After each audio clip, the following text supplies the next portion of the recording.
1 p.m. Pakistan Standard Time. Assalamu alaikum. This is Radio Pakistan. The news read by Sukaina Abbas. First, the headlines. Caretaker Prime Minister has called for greater collaboration at the international level to effectively respond to health emergencies.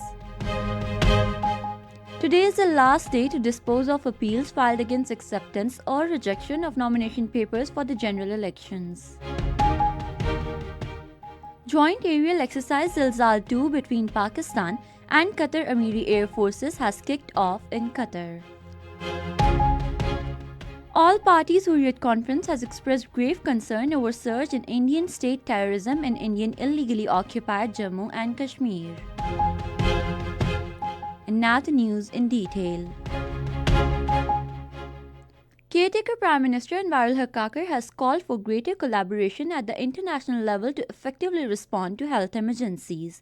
Inaugurating two-day Global Health Security Summit in Islamabad today, he said our commitment should extend to establish global frameworks that facilitate information sharing, joint research, and collaborative strategies for an effective response during emergencies. The Prime Minister said, beyond national strategies, we need to explore mechanisms for global funding that can support a nation in need, ensuring nobody is left behind in our pursuit of health security. He noted that the establishment of the international network of health laboratories sharing best practices and resources could serve as a linchpin in our collective defense against emerging threats.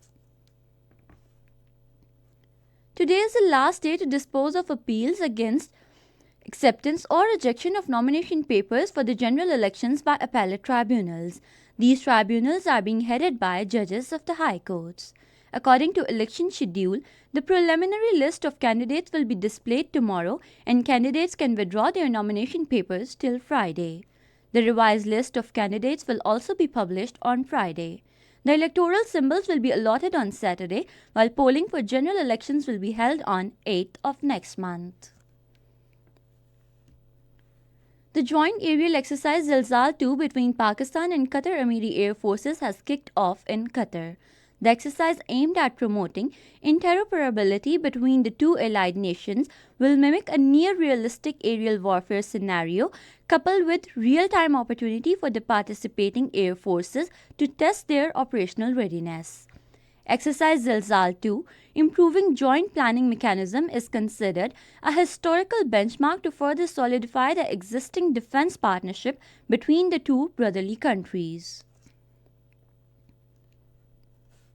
Repatriation of illegal foreign nationals, including Afghans, to their countries is continuing in a dignified and safe manner.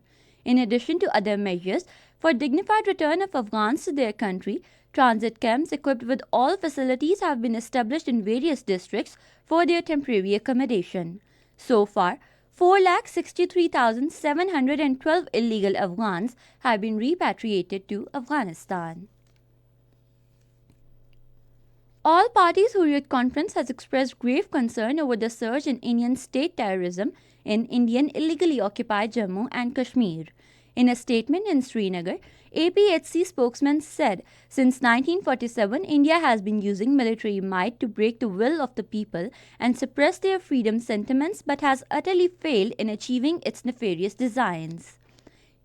He deplored that India has turned the occupied territory into a garrison where its troops are committing large-scale human rights violations, in fact, war crimes. He said, following the Hindutva agenda of communal Hindu organization, Rashtriya Swayamsevak Singh, the BJP-led Indian government, has deprived the Kashmiri people of all their basic rights. Death anniversary of prominent poet Hafiz Hoshiarpuri is being observed today. He was born in Hoshiarpur in India on 5th January 1912. He was a genius and very prominent among Urdu shairs of his time. Famous poems of Hafiz Hoshiarpuri are Teri Talash mein hum jab kabhi nikalte hain, Mohabbat karne wale kam na honge, and etc. And that is the end of the news. For more news and analyses, log on to our website radio.gov.pk and also watch live video streaming of our bulletins on the link facebook.com/Radio Pakistan News Official.